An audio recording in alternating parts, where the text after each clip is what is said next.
Solar energy is radiation from the sun that is capable of producing heat by causing chemical reactions or generating electricity. The total amount of solar energy on the Earth can fulfill the entire planet's energy needs if all were to be harnessed. If suitably harnessed, this highly abundant source has the potential to satisfy all future energy needs. Over the next few years, solar energy is expected to become increasingly attractive as a renewable energy source because it's inexhaustible, which means that we won't run out of it, and it also does not pollute our environment. It also does not release any carbon emissions like the finite fossil fuels coal, petroleum, and natural gas.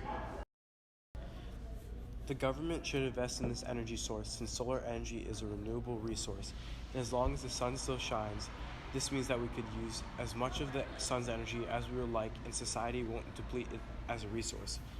Also, harnessing solar energy does not release carbon emissions, unlike coal, which is one of the most heavily used forms of energy.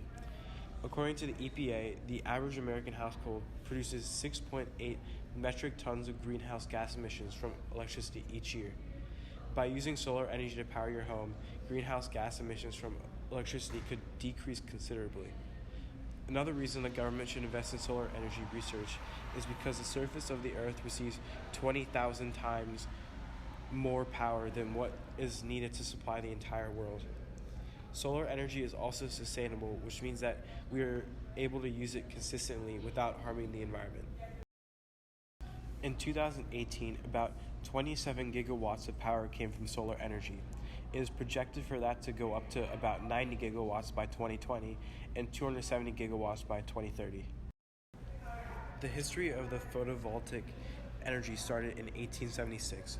William Adams, along with Richard Day, discovered that when selenium was exposed to light, it produced electricity. In 1953, Calvin Fuller, Gerald Pearson, and Darrell Chapman discovered the silicon solar cell. This cell actually produced enough electricity and was efficient enough to run small electrical devices. In 1956, the first solar cells are available commercially. The cost, however, is far from the reach of everyday people. It was $300 for 1 watt of a solar cell.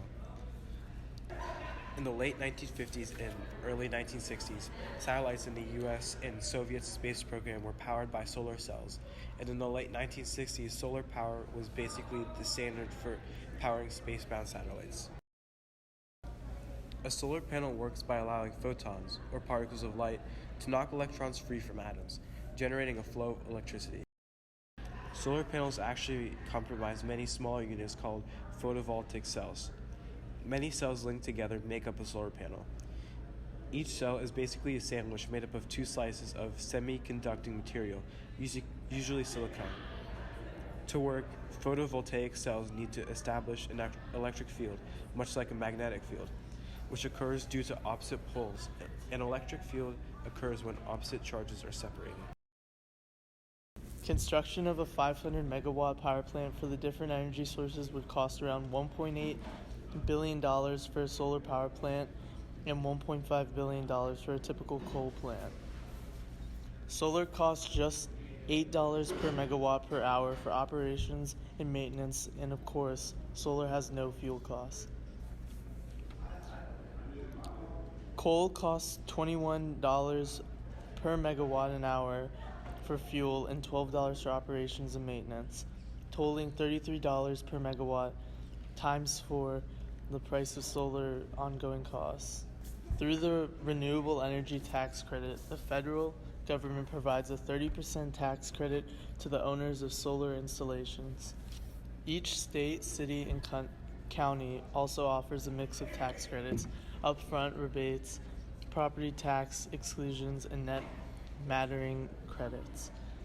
New York State's Solar Energy System Equipment Credit is one such state tax credit, lowering the total installation cost by 25%.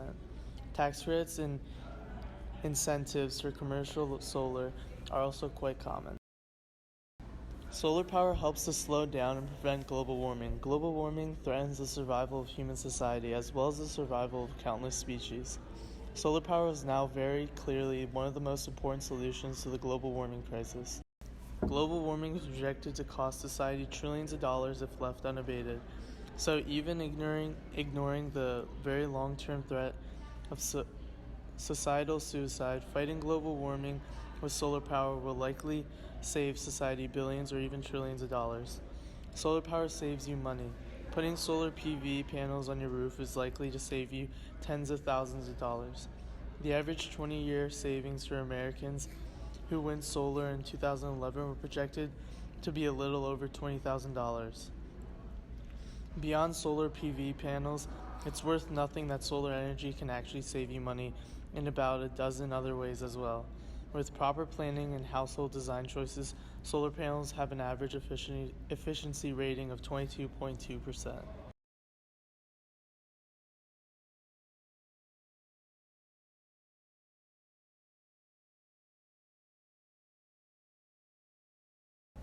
Depending on their location, larger utility-scale solar factories can raise concerns about land degradation and habitat loss.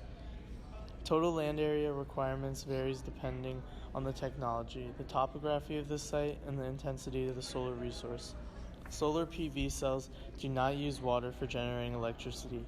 However, as in all manufacturing processes, some water is used to manufacture solar PV components. The PV cell manufacturing process includes a number of hazardous materials, most of which are used to clean and purify the semiconductor surface. The amount and type of chemicals used depends on the type of cell, the amount of the cleaning that is needed, and the size of the silicone wafer. Workers also face risk associated with inhaling silicon dust. Thus, PV manufacturers must follow U.S. laws to ensure that the workers are not harmed by exposure to these chemicals and that manufacturing waste products are disposed of properly. Thin film PV cells contain a number of more toxic materials than those used in traditional silicon photovoltaic cells. If not handled and disposed of properly, these materials could pose serious environmental or public health threats. While there are no global warming emissions associated with generating electricity from solar energy, there are emissions associated with other stages of the solar life cycle, including manufacturing, materials transported, installation, maintenance, and decommissioning and dismantlement. The primary health hazard involved with solar energy generation is that people with EHS get sick from electromagnetic radiation in even very small amounts. Such a health problem may be triggered by small frequencies from cell phones, computers, and other electronic appliances.